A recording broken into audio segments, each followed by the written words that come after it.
আসসালামু আলাইকুম ওরহমতুল্লাহি ওবরাকাতু। প্রদিনদার ইমানদার পরহেজগার মুত্তাকি মুমিন মুসলমান ভাই ও বোনেরা, আজকে আলোচনা করব মাত্র 2 শব্দের দোয়া যা পাঠ করলে আপনার অভাব ও বিপদ দূর হবে। সে সম্পর্কে কোরআন হাদিসের আলোকে সামান্য কিছু কথা বলার চেষ্টা করব ইনশাআল্লাহ। দর্শক, আপনি যদি অভাব অনটন থেকে বাঁচতে চান, দারিদ্রতার কবল থেকে রক্ষা পেতে চান, তাহলে আপনাকে অবশ্যই আল্লাহর কাছে দোয়া করতে হবে।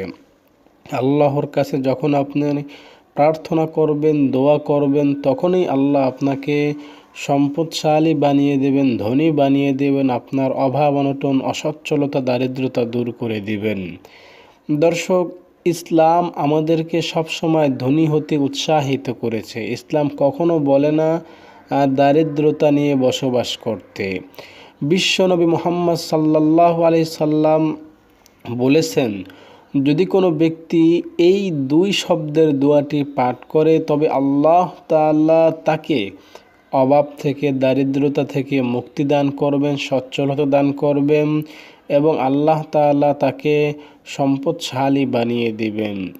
দর্শক, নবীজি হাদিসের মধ্যে এভাবে বলেছেন, ওয়ারাযাকাহু মিন হাইসু লা ইয়াহতাসিব। আল্লাহ তাআলা তাকে এমন জায়গা থেকে সম্পদ দান করবেন, রিজিক দান করবেন, যা সে কখনো কল্পনাও করতে পারেনি।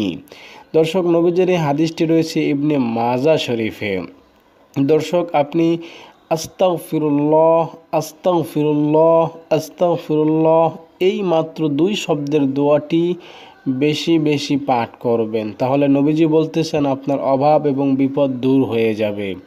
এই দোয়াটি পাঠ করলে আরও নানা উপকার ফজিলত ফায়দা রয়েছে।